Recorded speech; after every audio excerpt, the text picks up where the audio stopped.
What is it that lies beyond this barbed wire boundary that the U.S. government would kill to keep secret?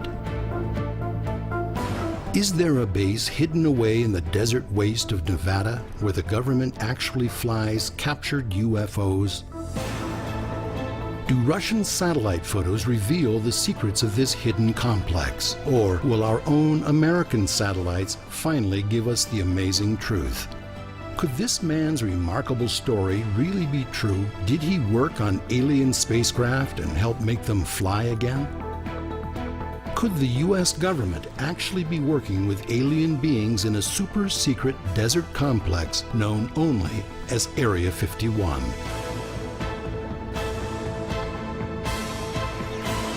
The surprising answers in just a moment. Old geological maps identify this particular piece of real estate simply as Area 51. This designation covers a large area which consists principally of the dried-up bed of an ancient sink, which for some unfathomable reason is still called Groom Lake. A super-secret facility located here supposedly operates around the clock, and even though the government silently insists it doesn't exist, it has been seen by hundreds of witnesses and photographed dozens of times. And if the rumors about it are true, this installation is the hiding place for one of the most amazing secrets of this or any other generation. In February of 1995, I was about 20 miles from Rachel watching the airspace near Area 51, and I observed a glowing object rise up from the Area 51's valley, hover for about 15 minutes, motionless, descend in front of the hills just outside the restricted area, and then suddenly shoot almost 5 miles in about a second or a second and a half in front of terrain, stop instantly, and vanish. Since then, there have been a few other sightings where I've seen similar things, but not to the degree of detail that I saw this sighting. Clearly, there are secrets of some kind in this mysterious complex, because according to official government maps of the region, the entire installation simply does not exist. In the spring of 1997, the Pentagon planted an inaccurate story in Popular Mechanics magazine that Area 51 had closed and was being moved to bases in other states. In reality, Area 51 is still operational, and in fact, they're still building new facilities there today. Why is this desert base such a secret? Is the truth of its purpose related to the continual sightings in the area of UFOs? Area 51 does exist, and we have eyewitnesses that have stated that that's where alien spacecraft that have been recovered are being reverse engineered and worked on. After the Lazar story broke, the UFO watchers came here and discovered this land. They came here in four-wheel drives to overlook this secret base.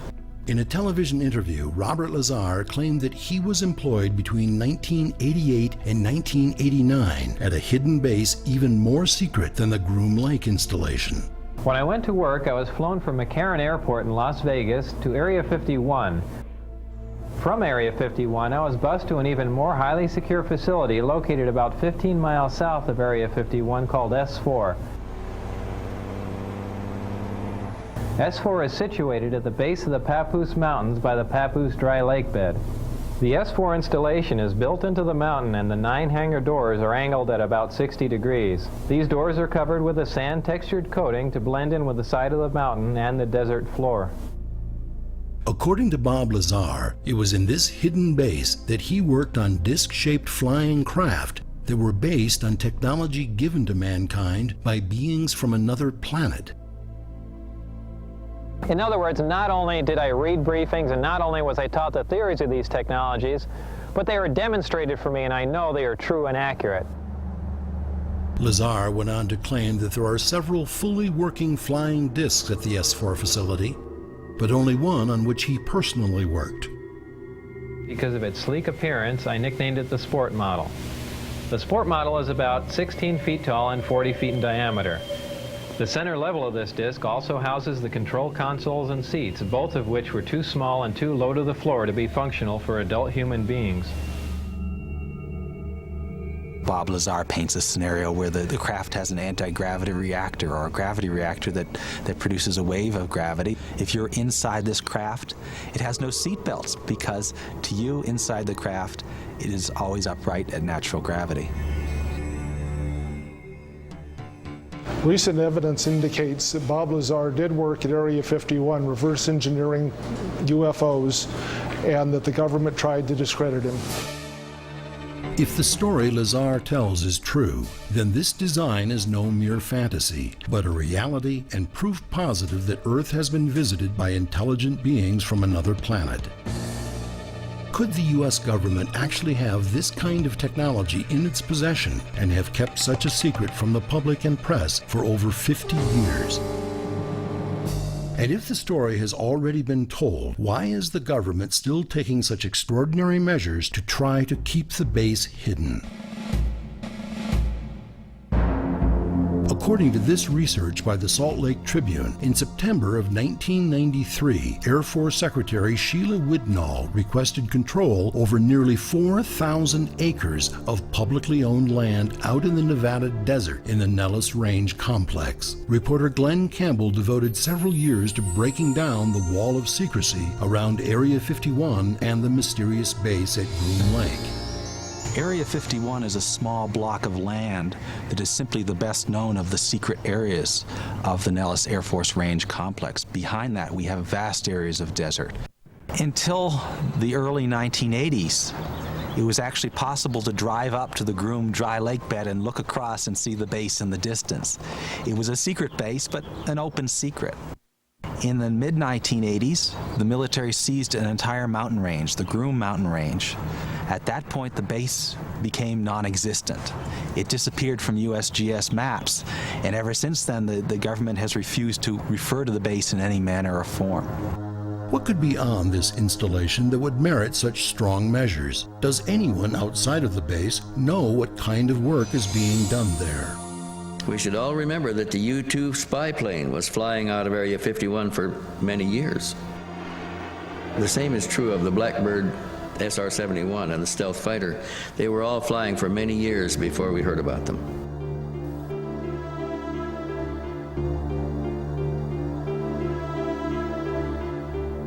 Area 51's been a pet project of mine for the last 25 years. Colleagues all around the world feed me information through our website, email, whatever. We do have some pretty interesting information showing that they've not only had alien craft that they've captured and been testing, but they also have equipment they don't even know what it does. It's fairly obvious that this particular site was chosen because of its isolation, and being part of the Nellis Air Base bombing range doesn't make it all that inviting either. But apparently the isolation or even fear of bombs wasn't enough to keep people away.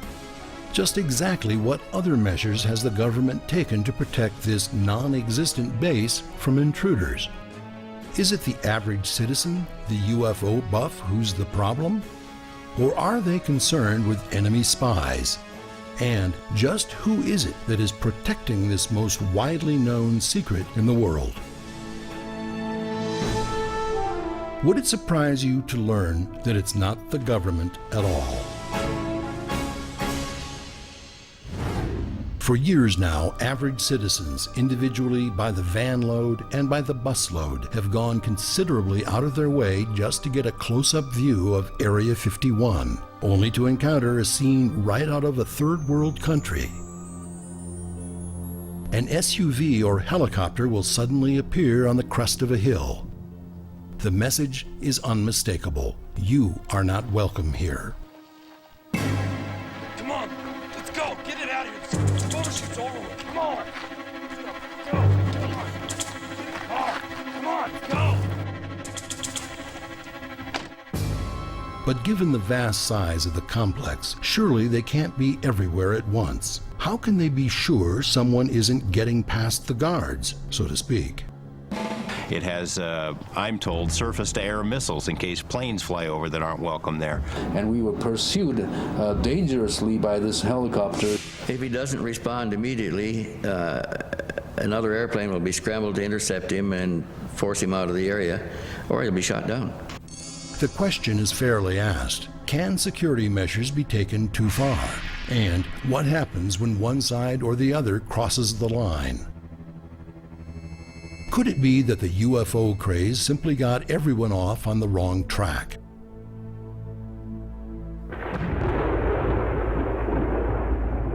Long before there was a base of any kind around the Groom Lake area, Area 51 was just another useless piece of desert to be used for atomic testing. Is it possible that the guardians of Area 51 just want to protect people from possible exposure to latent radiation?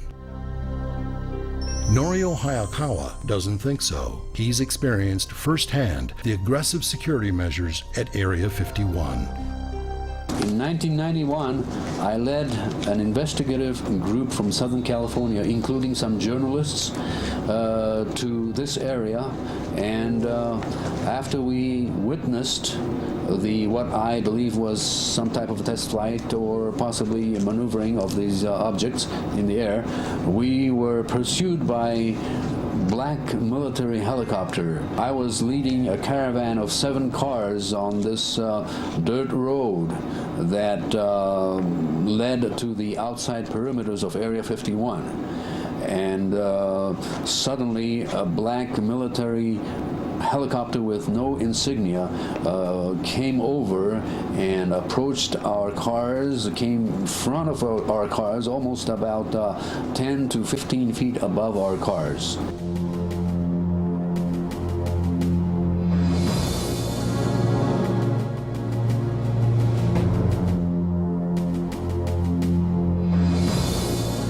But if Norio Hayakawa and other curiosity seekers trespassed on military property, shouldn't they expect to be confronted, even arrested? At no time were we trespassing the military area. We were well away from the military zone, and we were on public land. We had every right to be on public land, but yet we were harassed by this military helicopter dangerously. Whatever is happening at Area 51, it seems certain it is not to keep people from wandering into an area where they might be injured or pick up old atomic radiation. It is designed specifically to protect whoever or whatever is inside the complex. They are ready to use whatever force necessary to keep people away from this area, even outside perimeters. If that's true, if the guardians of Area 51 will even pursue civilians on public land 10 miles away from the installation, haven't they overlooked the fact that this secret base is easily visible from the air? Would it not be a simple matter to fly low over the complex and see exactly what kind of work is being done there? Retired Air Force Colonel Wendell Stevens doesn't think so. The airspace over the Nellis Range is highly restricted. If a pilot happens to stray into one of these restricted areas, he's contacted by radio in the clear and asked to leave. If he continues to fly in this restricted area, he'll be ordered to leave immediately and will be given vectors to leave the area by the shortest route. If he doesn't respond immediately, another airplane will be scrambled to intercept him and force him out of the area, or he'll be shot down. Even military pilots on exercise here are forbidden to overfly this zone. If they do, it could mean the end of their career. If you as a civilian pilot were to fly into Groom Lake, certainly you can lose your pilot's license. Well, for 40 years, it has been the location of choice for testing black projects. The most secret projects in the world that our military is looking into, that's where they go. I mean, it's perfect for that. It's ringed by mountains. It's in the middle of nowhere. It's adjacent to the nuclear test site. It has, I'm told, surface-to-air missiles in case planes fly over that aren't welcome there. It has motion detectors in the ground. It has ammonia detectors that can sense the smell of ammonia in human skin. It has surveillance cameras to see who's looking down on the base, so it is an extremely secure location. Of course, these kinds of security measures are not uncommon around top-secret military installations.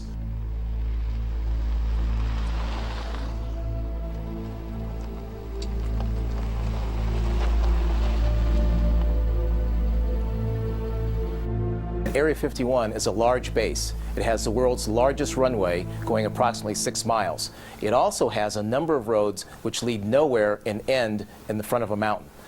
Eyewitnesses who've worked at the base say it in fact goes 30 to 40 floors down into the desert floor, and that is in fact where the activity at Area 51 takes place.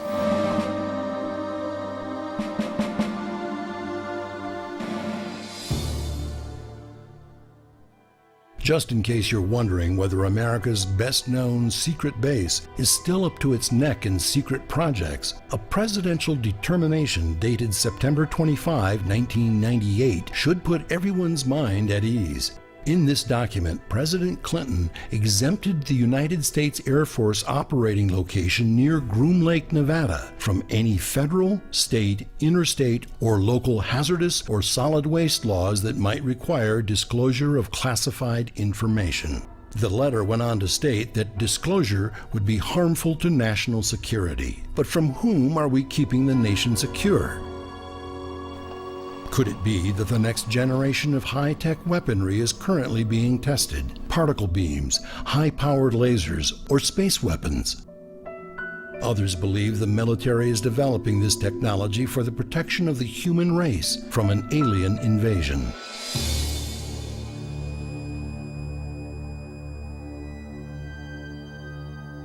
I don't think the government or the military believes that we face a major threat from anybody on this planet, that our greatest threat literally comes from someplace out of this world.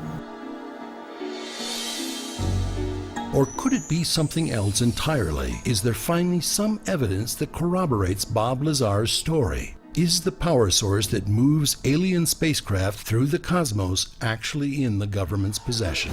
Many of us have devoted a lot of time and energy to research on what's going on at Area 51, but no question in my mind that a new type of technology is being developed.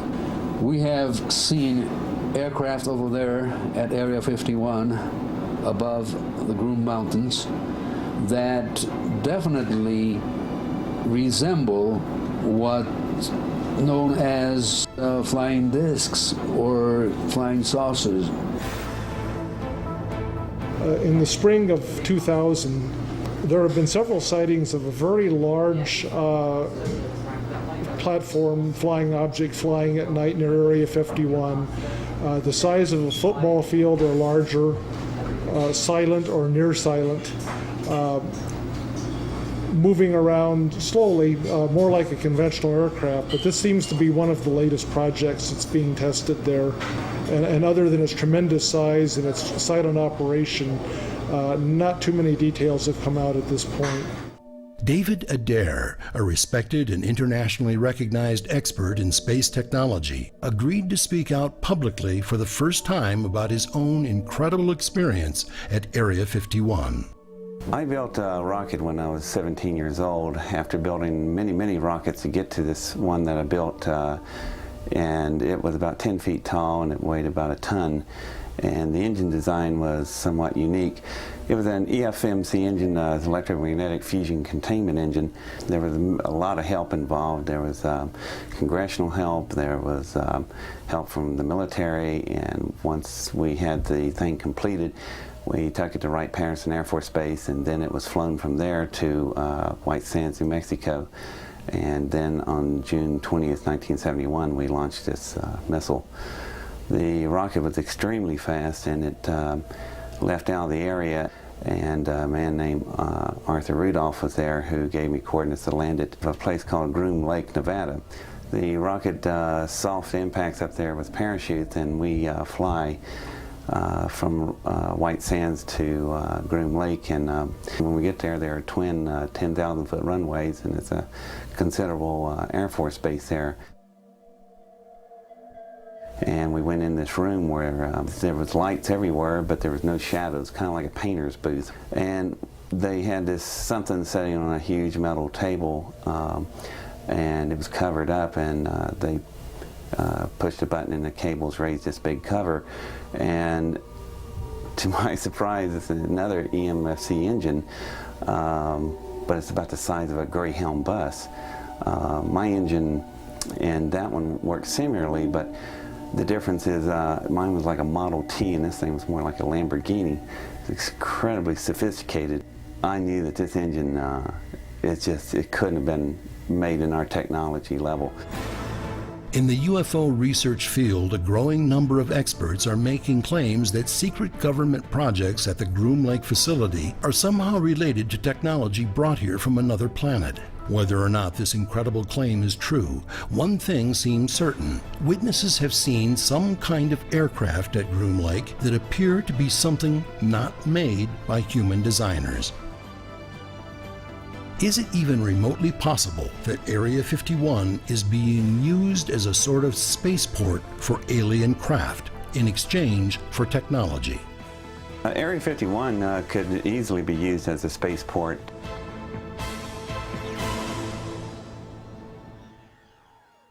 Any facility such as that is that's concealed and has boundaries set off and keeps the public away, and also in a remote area like in a desert, you could easily come and go without much problems, especially if your craft are impervious to radar where you can't see it, and possibly even the naked eye couldn't even see it.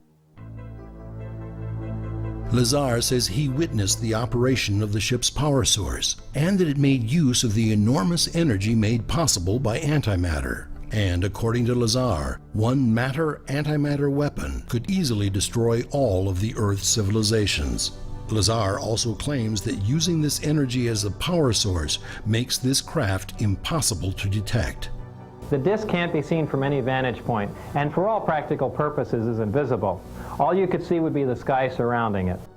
These are fantastic claims, and Bob Lazar has been accused of fabricating much, if not all of it. Is there any reason to believe what he says? The thing I notice about Bob Lazar when he talks, he's one of the best articulate people in the world of physics.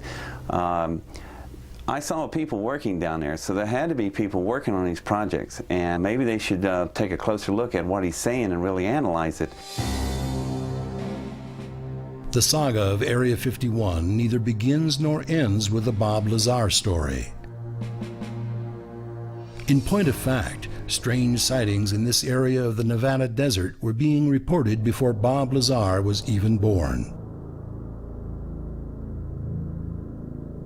But it was the general awareness created by the interview with George Knapp on a Las Vegas TV station that seemed to focus public attention on the area.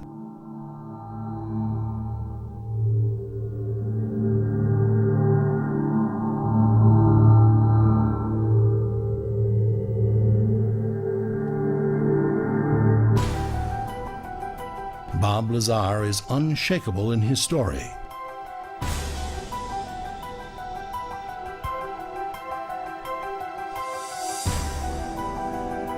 In a recent interview, he was quoted as saying, "I am exactly sure of what I saw. I know what mainstream science is like. I know where physics stands.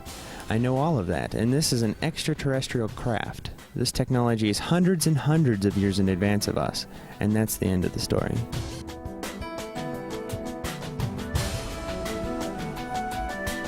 Well, maybe not quite the end.